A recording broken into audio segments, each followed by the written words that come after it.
Hello friends, आप सभी का मिशन वन वे चैनल में स्वागत है।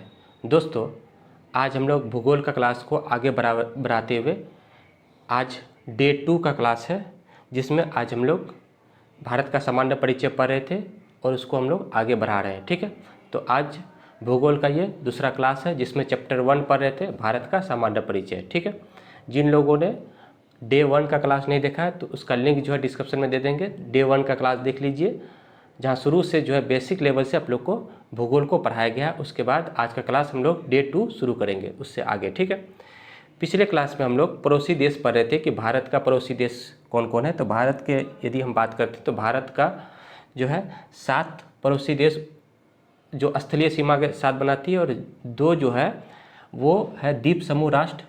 एक है श्रीलंका, दूसरा है मालदीव, जो समुद्री क्षेत्र के साथ दक्षिण की ओर जुड़ा हुआ है। ठीक है, तो यहाँ पे हम लोग बात करते हैं भारत में। तो भारत के उत्तर में चीन, नेपाल, भूटान, पाकिस्तान, अफगानिस्तान, म्यांमार और बांग्लादेश।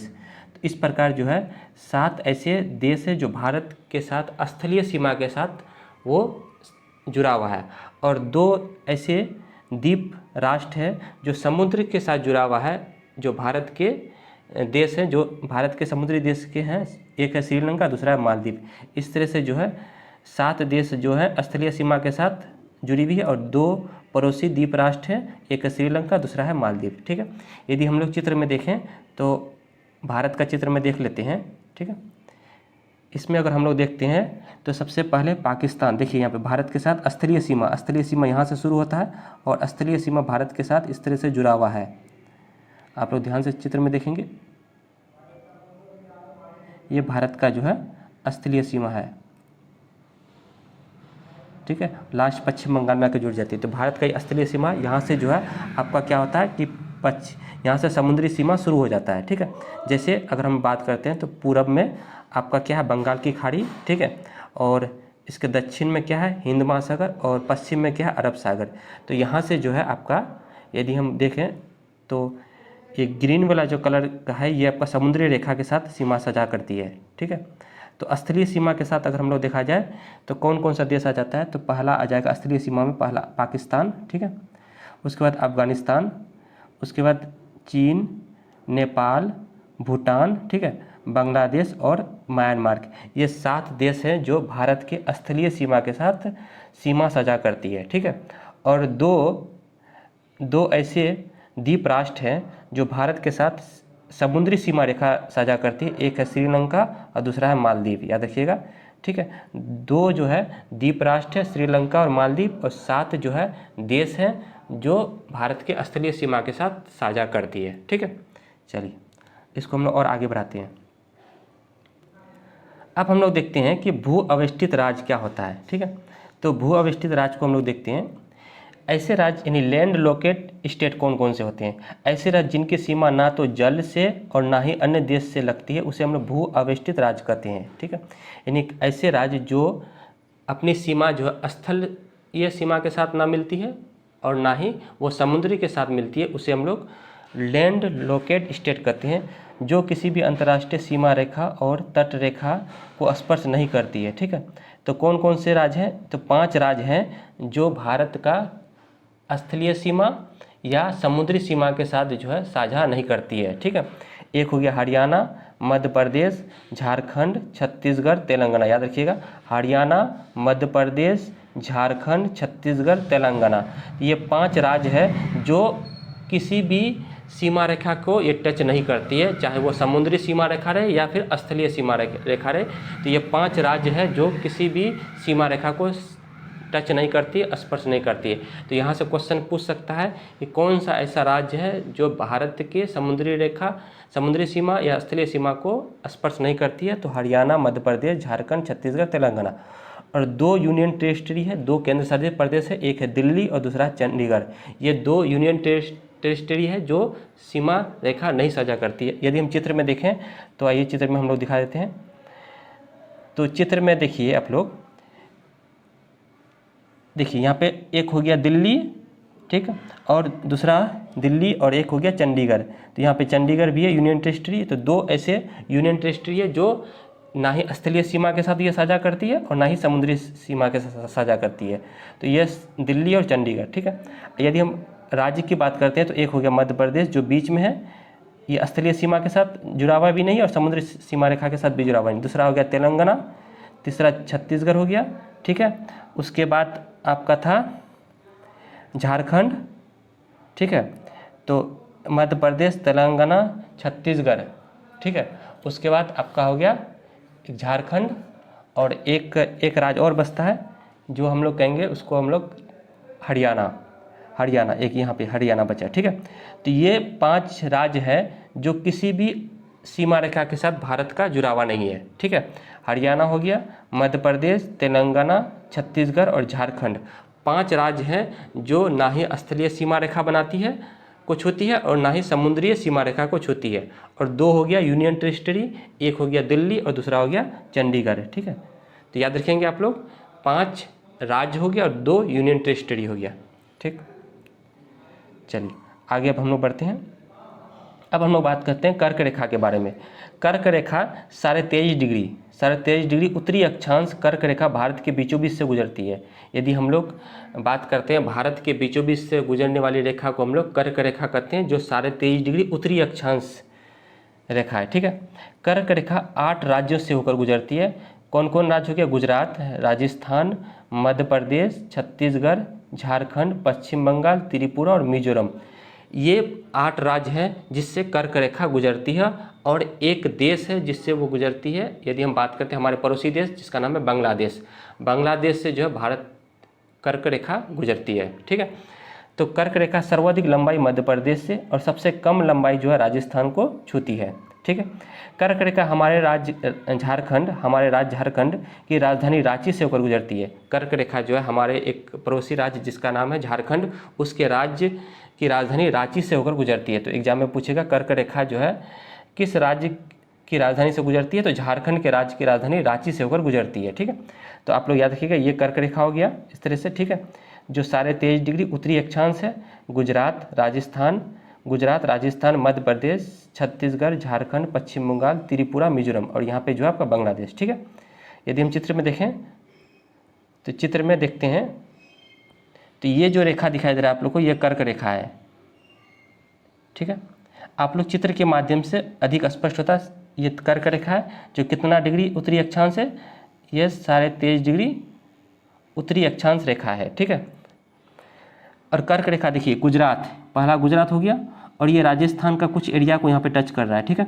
फिर मध्य प्रदेश, छत्तीसगढ़, झारखंड, पश्चिम बंगाल, त्रिपुरा और मिजोरम। तो याद रखिएगा गुजरात, राजस्थान, मध्य प्रदेश, छत्तीसगढ़, झारखंड, पश्चिम बंगाल, त्रिपुरा, मिजोरम, ठीक है। और यहाँ पे एक पड़ोसी देश है जिसका नाम है बांग्लादेश, उसको भी स्पर्श करते हुए ये रेखा गुजरती है। और सर्वाधिक लंबाई जो है मध्य प्रदेश का है, ठीक है। सर्वाधिक लंबाई जो है किस राज्य से होकर गुजरती है? मध्य प्रदेश। और सबसे कम लंबाई जो है वो राजस्थान को स्पर्श करती है। तो याद रखिएगा कर्क रेखा जो है 8 राज्य से होकर गुजरती है। चलिए आगे हम लोग बढ़ते हैं। भारतीय मानक समय रेखा, कर्क रेखा को हम लोग समझ गए। अब हम लोग बात करते हैं भारतीय मानक समय रेखा, इंडियन स्टैंडर्ड टाइम लाइन, ठीक है। 82.5 डिग्री पूर्वी देशांतर जो है वो क्या है? भारतीय मानक समय रेखा है। याद रखिएगा 82.5 डिग्री पूर्वी देशांतर है, क्योंकि ये देशांतर रेखा होती है तो इसलिए 82.5 डिग्री पूर्वी देशांतर बोलते हैं। 5 राज्यों से होकर गुजरती है। कौन कौन? यूपी, एमपी, छत्तीसगढ़, उड़ीसा और आंध्र प्रदेश। तो ये 5 राज्य से होकर गुजरती है। यदि हम चित्र में देखें तो चित्र में अगर देखेंगे तो यहाँ पे ये जो है 5 राज्यों से होकर गुजरती है। इस तरह से अगर हम लोग देखा जाए तो ये 5 राज्यों से होकर टच करते हुए ये बढ़ेगी, ठीक है।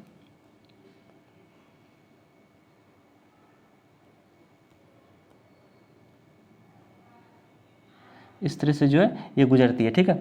तो उत्तर प्रदेश को टच करेगा, मध्य प्रदेश, छत्तीसगढ़, उसके बाद उड़ीसा और उसके बाद यहाँ पे आंध्र प्रदेश। तो 5 राज्यों से होकर ये 82.5 डिग्री पूर्वी देशांतर इस रेखा का नाम है, ठीक है, जो मानक समय रेखा है, स्टैंडर्ड टाइम लाइन है।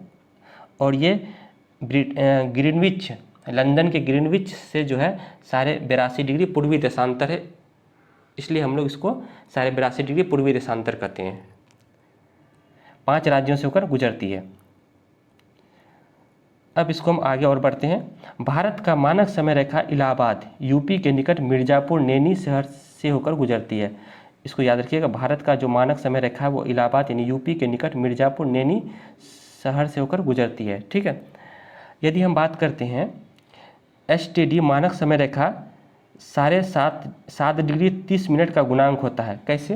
अब देखिएगा, 1 डिग्री में 4 मिनट होता है। 1 डिग्री का मतलब कितना मिनट होता है? 4 मिनट।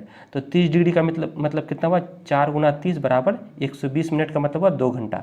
यदि हम बात करें, इसको बहुत ही अच्छे से समझना है। पूरब में और पश्चिम में बात करते हैं, तो पूरब में अगर हम बात करते हैं, इसका अंतिम 97 डिग्री 25 मिनट अरुणाचल प्रदेश है, और पश्चिम में बात करते हैं 68 डिग्री 7 मिनट गुजरात है। इसके बीच का यदि हम अंतर निकालते हैं तो 30 मिनट का अंतर होता है, 30 डिग्री का अंतर होता है। ठीक है, यानी पूरब से पश्चिम में 30 डिग्री का अंतर, और 1 डिग्री में 4 मिनट, तो 30 डिग्री में कितना हो जाएगा? 120 मिनट, यानी पश्चिम से पूरब में 2 घंटे का अंतर है। यदि पूरब में अगर सुबह होता है तो पश्चिम में क्या होता है? रात ही रहता है। यदि हम बात करते हैं पूरब में अगर 4 बजे दोपहर हुआ है, 4 बजे दोपहर हुआ है, तो यहाँ पे क्या हो जाएगा? 2 बजे दोपहर होगा, 2 बजे दोपहर होगा, क्योंकि ये 2 घंटा क्या चलता है? पीछे चलता है, 30 डिग्री का अंतर होने के कारण। ठीक है। अरुणाचल प्रदेश और गुजरात के बीच में भारत का मानक समय रेखा 5.5 घंटा आगे चलती है। भारत का मानक समय रेखा यदि हम बात करते हैं वो 5.5 घंटा आगे चलता है। भारत का मानक समय रेखा कहाँ से माना गया? लंदन के ग्रीनविच से माना गया है, जो 5.5 यानी कि 5.5 घंटा जो है क्या चलती है? आगे चलती है, 5.5 घंटा आगे चलती है। ठीक है। यदि हम आगे चले तो प्लस देंगे, और पीछे जाएंगे तो कितना हो जाएगा? माइनस हो जाएगा। ठीक है। यदि हम बात करते हैं पूरब, ये हो गया पूरब और ये हो गया पश्चिम। पूरब में 97-25 और ये हो गया 68-7। ठीक है। इसके बीच में कई सारे देशांतर होते हैं। एक देशांतर रेखा के बीच 7 डिग्री 30 मिनट का अंतर होता है। तो 1 डिग्री बराबर 4 मिनट, तो 7 डिग्री 30 मिनट बराबर 30 डिग्री का अंतर हो जाएगा। तो याद रखिएगा, पूरब से पश्चिम के बीच में कितना डिग्री का अंतर होगा? तो 30 डिग्री का अंतर होता है। कितना डिग्री का अंतर होगा? 30 डिग्री का अंतर होगा। ठीक है। अरुणाचल प्रदेश में यदि सूर्योदय और कच्छ में क्या रहेगा? अंधेरा रहेगा, और 2 घंटे बाद जो है सूर्योदय होगा। ठीक है। इससे एक क्वेश्चन पूछा था TRE 1 में, जिसमें हम लोग आज इस क्वेश्चन को देख लेते हैं। ठीक है। यदि ग्रीनविच में दोपहर के 12 बजे हैं। ठीक है। ग्रीनविच में दोपहर के कितने बजे हैं? दोपहर के 12 बजे हैं। ठीक है। तो ग्रीनविच के 30 डिग्री पूरब बोला है। ठीक है। मान लें ग्रीनविच ये है जो 0 डिग्री है। ठीक है। आपको 30 डिग्री पूरब जाना है, तो जब 30 डिग्री आप पूरब जाएंगे, ठीक है, 30 डिग्री पूरब जाएंगे, तो इसका मतलब ये हुआ कि 1 डिग्री बराबर कितना मिनट होता है? 4 मिनट। तो 30 डिग्री बराबर कितना हो जाएगा? 4 गुना 30 बराबर हो जाएगा 120 मिनट। 120 मिनट का मतलब 2 घंटा। 2 घंटा आपको कहाँ जाना? आगे जाना है। ठीक है। यानी प्लस, पूरब बोला है तो आपको आगे जाना, इधर जाना है। तो पूरब बोलेगा तो प्लस करना है, यानी 12 बजा है तो 2 घंटा बाद कितना हो जाएगा? दोपहर के 2 बजेंगे। ठीक है। अगर यही क्वेश्चन में आपको रहता है कि 30 डिग्री पश्चिम जाना है, तो 30 डिग्री पश्चिम का मतलब आपको मान लीजिए 0 डिग्री ग्रीनविच का समय है। ठीक है। अब पश्चिम जाना है तो आप इधर चलेंगे। ठीक है। तो इधर चलेंगे तो इसका मतलब हुआ -2 घंटे का अंतर हो जाएगा। 1 डिग्री बराबर 30 मिनट, तो 1 डिग्री बराबर कितना मिनट होता है? 1 डिग्री बराबर होता है 4 मिनट। ठीक है। तो 30 डिग्री बराबर कितना हो जाएगा? फिर 4 गुना 30 बराबर 120 मिनट। 120 मिनट का मतलब हुआ 2 घंटा। 2 घंटा आपको पीछे जाना है, तो फिर वहाँ पे सुबह के 10 बजेंगे। तो इसका मतलब यहाँ पे पूरब बोला है तो आपको दोपहर के 2 बजेंगे। ठीक है। तो इस तरह से क्वेश्चन जो है एग्जाम में पूछता है स्टैंडर्ड टाइम लाइन से। आपको जब पूरब बोलेगा तो उसमें जोड़ना है, और पश्चिम बोलेगा तो उसमें घटाना है। ठीक है। चलिए, अब हम लोग बात करते हैं भारत का उत्तरी भाग चौड़ा है। यदि हम बात करते हैं भारत का जो है उत्तरी भाग जो है क्या है? चौड़ा है, तथा 22 डिग्री उत्तरी अक्षांश से दक्षिण की ओर पतला होते जाता है। यदि हम लोग बात करते हैं तो ये हो गया 22 डिग्री का रेखा। 22 डिग्री उत्तरी अक्षांश से हम नीचे की ओर आते हैं तो ये जो है प्रायद्वीपीय भारत जो है पतला होता जाता है, जो कन्याकुमारी तक पहुँचते पहुँचते ये क्या हो जाती है, संकीर्ण हो जाती है। देखिएगा संकीर्ण हो जाता है। तो एग्जाम में पूछ सकता है कितना डिग्री से ये जो है पतला होना, संकीर्ण होना शुरू होता है। तो 22 डिग्री उत्तरी अक्षांश से भारत जो है प्रायद्वीपीय भारत की ओर जो है क्या होता है, ये पतला होना शुरू होता है। और इसके उत्तर में हम लोग जाएंगे तो ये चौड़ा भाग होता है, ठीक है। और इसके ऊपर में उत्तर में क्या है, नवीनतम मोरदार वलित पर्वत है जो चौड़ा है, ठीक है। और याद कीजिए कि भारत के जो है क्या है, पूरब में बंगाल की खाड़ी, दक्षिण में हिंद महासागर और पश्चिम में क्या है, अरब सागर स्थित है।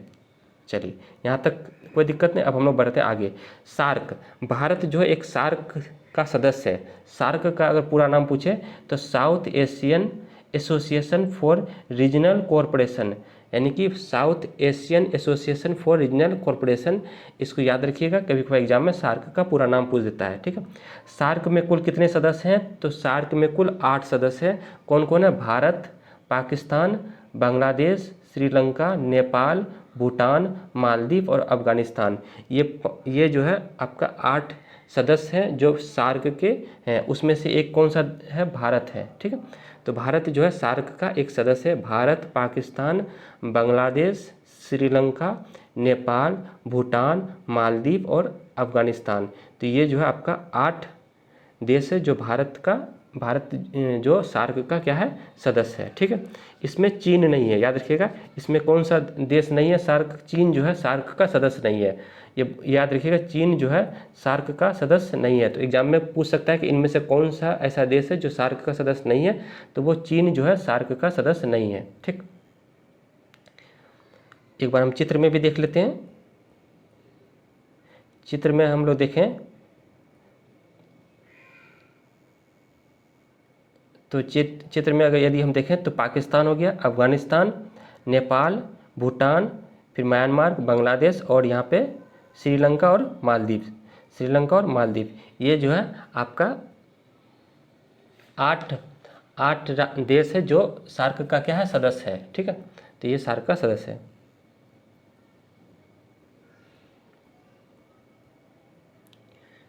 ठीक है, अब हम लोग आगे बढ़ते हैं। भारत का अक्षांशीय एवं देशांतरीय विस्तार, ठीक है।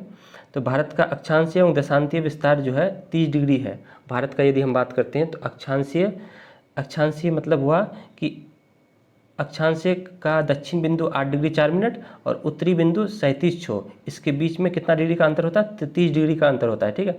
यदि हम बात करें देशांतरीय विस्तार तो 97-25 पूरब और 68-7 कितना हो गया, पश्चिम। तो इसके बीच में भी कितना डिग्री का अंतर हो गया, 30 डिग्री का अंतर हुआ। जब आप 97-25 को 68-7 से घटाएंगे तो 30 डिग्री आएगा, 37-6 को 8-4 से घटाएंगे तो लगभग 30 डिग्री का अंतर रहेगा। तो याद रखिएगा, एग्जाम में पूछ सकता है कि भारत का अक्षांशीय एवं देशांतरीय विस्तार लगभग 30 डिग्री क्या होता है, समान होता है। 30 डिग्री समान का अंतर होता है, यानी कि अक्षांशीय विस्तार और देशांतरीय विस्तार में कितना डिग्री का अंतर है, 30 डिग्री का अंतर है, और यहाँ पे भी 30 डिग्री का अंतर है। चलिए आगे बढ़ते हैं। अब हम लोग बात करते हैं स्थलीय सीमा। तो भारत जो है स्थलीय सीमा यानी लैंड बॉर्डर के साथ कौन कौन सा देश साझा करते हैं और कितनी लंबाई है। स्थलीय सीमा की यदि हम बात करते हैं तो यहाँ से ये स्थलीय सीमा शुरू करती है और पश्चिम बंगाल तक खत्म होता है, याद रखिएगा। तो इस तरह से भारत जो है एक स्थलीय सीमा बनाती है। तो टोटल कितना लंबाई है, 15,200 किलोमीटर। भारत जो है स्थलीय सीमा की लंबाई कितनी है, 15,200 किलोमीटर। भारत की स्थलीय सीमा की लंबाई 15,200 किलोमीटर है, ठीक है। इसमें 7 देशों के साथ सीमा बनाती है। भारत जो है 7 देशों के साथ स्थलीय सीमा बनाती है। एक हो गया बांग्लादेश, चीन, पाकिस्तान, नेपाल, म्यांमार, भूटान और अफगानिस्तान। अब यहाँ पे क्वेश्चन पूछ सकता है कि सबसे अधिक किस देश के साथ भारत स्थलीय सीमा साझा करती है, तो वो हो गया बांग्लादेश। बांग्लादेश के साथ 4096 किलोमीटर। तो आप लोग देश का नाम याद रखिएगा। बांग्लादेश के साथ सबसे अधिक भारत स्थलीय सीमा साझा करती है और सबसे कम जो है अफगानिस्तान के साथ साझा करती है जो 106 किलोमीटर है। सबसे अधिक बांग्लादेश के साथ ये सीमा रेखा बनाती है और सबसे कम जो है अफगानिस्तान के साथ 106 किलोमीटर की सीमा रेखा बनाती है, याद रखिएगा। बांग्लादेश भारत के साथ सबसे अधिक सीमा रेखा बनाती है और अफगानिस्तान जो है सबसे कम भारत के साथ सीमा रेखा बनाती है, 106 किलोमीटर मात्र। और बांग्लादेश जो है 4096। बांग्लादेश के बाद चीन आता है 3488 किलोमीटर और तीसरा में आता है पाकिस्तान 3323 किलोमीटर। तो ये डाटा आप लोग याद रखिएगा, कभी कभी एग्जाम में डाटा भी पूछ देता है। तो बांग्लादेश का 4096, चीन का 3488, पाकिस्तान का 3323 और अफगानिस्तान का 106 किलोमीटर। तो ये इम्पोर्टेंट था, ठीक है, जो हम बता दिए आप लोग को। आगे बढ़ते हैं। 16 राज्यों के साथ सीमा रेखा स्थलीय बनाती है। भारत जो है, यदि हम बात करते हैं तो 7 देश के साथ स्थलीय सीमा बनाती है और 16 राज्य के साथ स्थलीय सीमा बनाती है। एक हो गया गुजरात, राजस्थान, पंजाब, हिमाचल प्रदेश, उत्तराखंड, उत्तर प्रदेश, बिहार, सिक्किम, पश्चिम बंगाल, अरुणाचल प्रदेश, नागालैंड, मणिपुर, त्रिपुरा, मेघालय, असम और मिजोरम। 16 राज्य के साथ सीमा रेखा बनाती है और 2 केंद्र शासित प्रदेश, 2 यूनियन टेरिटरी है, जम्मू कश्मीर और लद्दाख, ठीक है। सर्वाधिक सीमा जो बनाती है वो पश्चिम बंगाल के साथ, सबसे कम सीमा रेखा बनाती है नागालैंड के साथ, ठीक है। 16 राज्य और 2 यूनियन टेरिटरी, 18 राज्य, यानी 16 राज्य और 2 केंद्र शासित प्रदेश के साथ भारत अपनी सीमा रेखा बनाती है। इसको हम चित्र के माध्यम से समझते हैं क्योंकि चित्र में ज़्यादा क्लियर होता है। देखिए, यदि हम चित्र में देखें तो भारत का जो है ये हो गया, यहाँ से शुरू होता है और ये यहाँ तक आपका भारत का क्या है, स्थलीय सीमा सजा करती है भारत। ये देखिएगा, पहले ये सब समझिए कि स्थलीय सीमा ये सजा करती है, ये समुद्र के साथ साझा नहीं करती है, स्थलीय सीमा रेखा सजा करती है। तो जो हम रेड वाला कलर बना रहे हैं तो ये आप लोग याद रखिएगा, भारत जो है स्थलीय सीमा रेखा सजा करती है, ठीक है। ये हो गया पूरब में बंगाल की खाड़ी, इसके दक्षिण में हिंद महासागर और पश्चिम में अरब सागर है, ठीक है। पूरब में बंगाल की खाड़ी, दक्षिण में हिंद महासागर और पश्चिम में अरब सागर स्थित है, ठीक है। तो ये रेड वाला जो कलर वाला भाग है ये आपका स्थलीय सीमा है। अब यहाँ पे ये देखिए कि भारत कौन कौन से राज्य के साथ सीमा बनाती है। तो सबसे पहले हम लोग देखते हैं, यहाँ से शुरू करते हैं, गुजरात, ठीक है। ध्यान से देखिएगा, गुजरात, ये गुजरात के साथ हो गया। दूसरा राजस्थान, ठीक, पंजाब, जम्मू कश्मीर को भी छोड़ देना है। 3 हिमाचल प्रदेश, उत्तराखंड, उत्तर प्रदेश, बिहार, ठीक है। फिर उसके बाद आपका यहाँ पे सिक्किम, ये वाला भाग सिक्किम, असम, अरुणाचल प्रदेश, नागालैंड, मणिपुर, मिजोरम, त्रिपुरा और पश्चिम बंगाल। तो यहाँ पे आप लोग देखेंगे तो 16 राज्य है जो भारत स्थलीय सीमा रेखा बनाती है। 1 2 3 4 5 6 7 8 9 10 11 12 13 14 15 और 1 16, ठीक है। तो यहाँ पे बिहार लगा के 16 हो गया, ठीक है। तो 16 ऐसे राज्य हैं जो भारत अपने सीमा रेखा बनाती है, ठीक है। यदि हम सर्वाधिक बात करते हैं तो सर्वाधिक सीमा बनाती है कौन सा, पश्चिम बंगाल। पश्चिम बंगाल का अगर देखा जाए तो सर्वाधिक सीमा रेखा पश्चिम बंगाल बनाती है। सबसे कम बनाता है कौन सा, नागालैंड, ठीक है। और 2 यूनियन टेरिटरी, एक हो गया लद्दाख और दूसरा हो गया जम्मू कश्मीर। तो 16 राज्य, 16 स्टेट और 2 यूटी, ठीक है, सीमा रेखा स्थलीय के साथ बनाती है, ठीक। चलिए, यहाँ तक कोई दिक्कत नहीं। अब हम लोग आगे बढ़ते हैं इसको। समुद्री तट रेखा, कोस्टल लाइन, ठीक है। तो समुद्री तट रेखा तथा द्वीप समूह सहित तट रेखा की लंबाई 75 16.6 किलोमीटर। यदि हम बात करें तो भारत के समुद्र के तट रेखा में यहाँ देखिए प्रायद्वीपीय भारत जो है ये 3 ओर से घिरा हुआ है। एक पूरब में बंगाल की खाड़ी, दक्षिण में हिंद महासागर और पश्चिम में अरब सागर से घिरा हुआ है, ठीक है।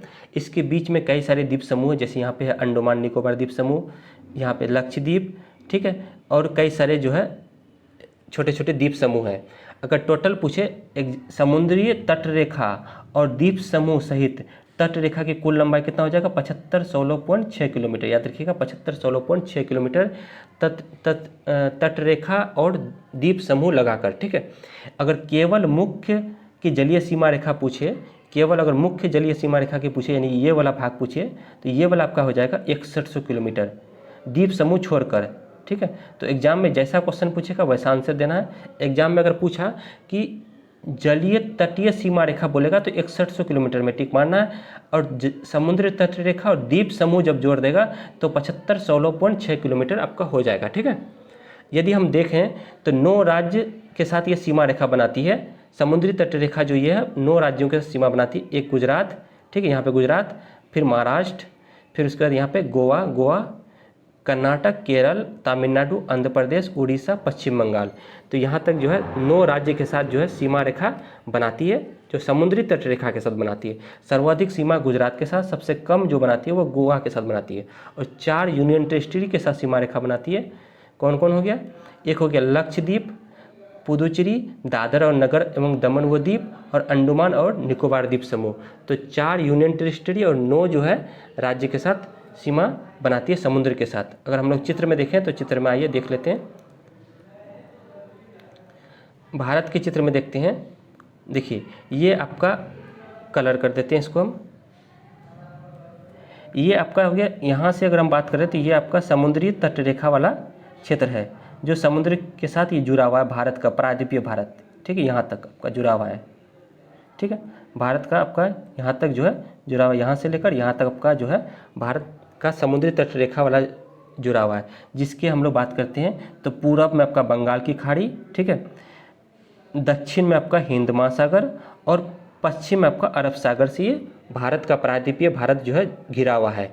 3 ओर से समुद्र से जुड़ा हुआ है।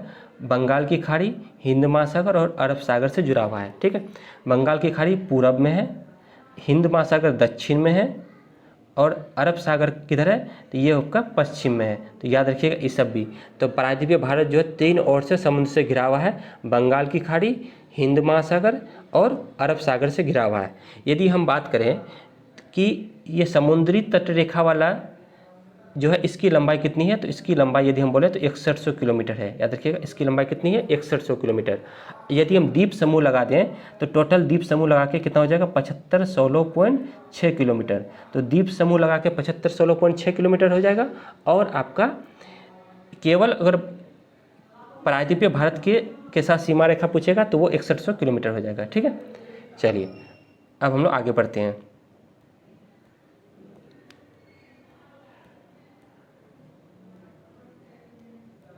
ये आपका हो गया समुद्री तटरेखा वाला क्षेत्र जो सीमा रेखा बनाती है भारत। ठीक है, यहाँ तक। अब इसको हम लोग देखते हैं कि कौन कौन से राज्य हैं जो समुद्री तटरेखा। पहला हो गया गुजरात, दूसरा में महाराष्ट्र, गोवा, कर्नाटक, केरल, तमिलनाडु, आंध्र प्रदेश, उड़ीसा और पश्चिम बंगाल। तो यहाँ पे याद रखिएगा 1 2 3 4 5 6 7 8 9 ऐसा राज्य है जो भारत अपने समुद्री क्षेत्र समुद्री के साथ जो है सीमा रेखा बनाता है। ठीक है, 9 राज्य, जिसमें सबसे अधिक अगर पूछा जाए तो सबसे अधिक कौन सा हो जाएगा, तो वो आपका हो जाएगा यहाँ पे गुजरात। गुजरात एक ऐसा राज्य है जो सबसे अधिक समुद्र के साथ अपना सीमा रेखा बनाती है। और सबसे कम जो बनाती है वो कौन सा राज्य बनाती है, गोवा। याद रखिएगा गोवा। ठीक है, गोवा जो है सबसे कम अपना समुद्र के साथ रेखा साझा करती है और गुजरात जो है सबसे अधिक समुद्र के साथ जो है सीमा रेखा बनाती है। और 4 यूनियन टेरिटरी है। एक हो गया पुदुचेरी, दूसरा में हो गया लक्षद्वीप, अंडमान निकोबार द्वीप समूह और दमन, दादर और नगर हवेली और दमन वो द्वीप। तो 4 यूनियन टेरिटरी है। ठीक है, तो 9 स्टेट हो गया आपका और 4 जो है यूनियन टेरिटरी हो गया। ठीक, जो समुद्र के साथ अपना सीमा रेखा साझा करती है।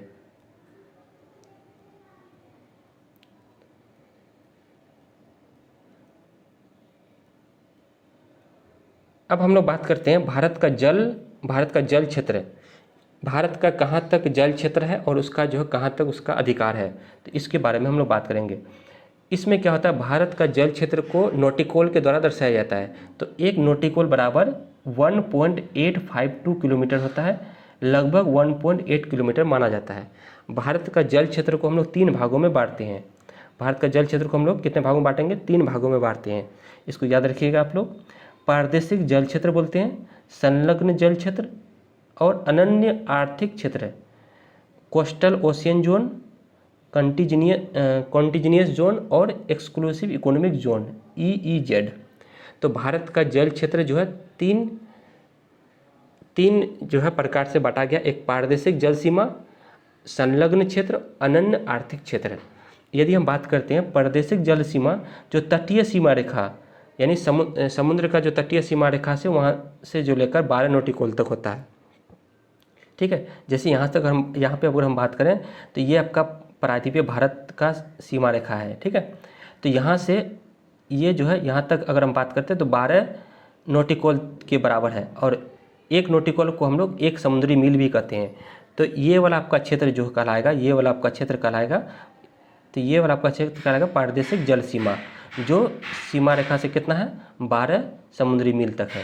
ठीक है, चलिए अब हम लोग बात करते हैं इसमें कौन कौन सा अधिकार आता है। तो सभी प्रकार के संसाधन का दोहन का पूर्ण अधिकार है। भारत का जो है 12 नॉटिकल तक जो है सभी प्रकार के जितने भी संसाधन हैं समुद्र में पाए जाते हैं तो उस पर जो है भारत का पूर्ण अधिकार रहेगा 12 नॉटिकल तक, ठीक है। दूसरा है संलग्न क्षेत्र, जो तटीय सीमा रेखा जिसको हम लोग प्रायद्वीपीय भारत की सीमा रेखा से 24 नॉटिकल तक है, जिसमें अप्रवासी कानून है ना, सीमा शुल्क, पर्यावरणीय स्वच्छता और संबंधित कानून है। यदि इस 24 नॉटिकल के अंदर कोई भी विदेशी जहाज प्रवेश करता है तो उसको सीमा शुल्क देना पड़ता है। तो यहाँ तक भारत का जो है सीमा शुल्क का अधिकार है। इसके अंदर अगर आ जाए तो उसे सीमा शुल्क देना पड़ता है। पर्यावरणीय स्वच्छता का भी इन पर अधिकार रहता है, ठीक है। अगर हम लोग बात करें अनन्य आर्थिक क्षेत्र का बात करते हैं तो EEZ यानी एक्सक्लूसिव इकोनॉमिक जोन का बात करते हैं तो तटीय सीमा रेखा बनाता है ये 200 नॉटिकल तक है, ठीक है। यानी प्रायद्वीपीय रेखा से 200 नॉटिकल तक है।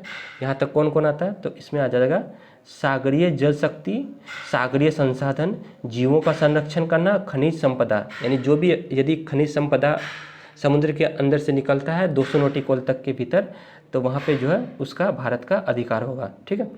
इसको हम लोग चित्र के माध्यम से समझते हैं। चित्र में समझें तो हम लोग अलग अलग कलर कर देते हैं। तो सबसे पहले आपका ये वाला जो कहलाएगा यानी ये प्रायद्वीपीय भारत का सीमा रेखा है, इसका जो ये वाला कलर भाग कहलाएगा ये आपका कहलाएगा 12 नॉटिकल यानी 12 समुद्री मील पारदर्शिक जल सीमा, ठीक है। नेक्स्ट आपका ये वाला जो कलर है आपका ये जो कलर है ये आपका कहलाएगा 24 समुद्री मील, जो आपका कहाँ से रहेगा, ये आपका यहाँ से यहाँ तक का लंबाई 24 नॉटिकल रहेगा, 24 समुद्री मील रहेगा, ठीक है, जिसको हम लोग संलग्न क्षेत्र कहेंगे। और ये तो आपका क्या कहलाएगा, ये आपका 12 समुद्री मील जो पारदर्शिक जल सीमा कहलाएगा, ठीक। उसके बाद आपका एक और यहाँ से आपका यहाँ तक का आपका कहलाएगा 200 समुद्री मील यहाँ तक का क्षेत्र, जिसमें किसी भी प्रकार के संसाधनों का अधिकार है। 200 समुद्री मील अनन्य आर्थिक क्षेत्र कहलाते हैं, ठीक है। एक समुद्री मील को 1 नॉटिकल कहते हैं और 1 नॉटिकल 1.8 किलोमीटर के बराबर है। तो भारत का इस प्रकार से जो है भारत का ये क्या है, जल का अधिकार होता है। पहला हो गया 12 समुद्री मील तक पारदर्शिक जल सीमा, 24 समुद्री मील तक संलग्न क्षेत्र, 200 समुद्री मील तक अनन्य आर्थिक क्षेत्र। तो आप लोग डाटा को जरूर याद रखिए, जब एग्जाम में पूछता है। तो उम्मीद करते हैं डे 2 का क्लास जो है समझ में आ गया। इसके बाद हम लोग आगे और भारत का सामान्य परिचय को आगे बढ़ाएंगे तीसरा क्लास में, ठीक है दोस्तों। वीडियो अच्छा लग रहा है तो सभी दोस्तों तक शेयर अधिक से अधिक करें, ठीक है। फिर हम लोग नए वीडियो में नए टॉपिक के साथ मिलते हैं, तब तक के लिए धन्यवाद।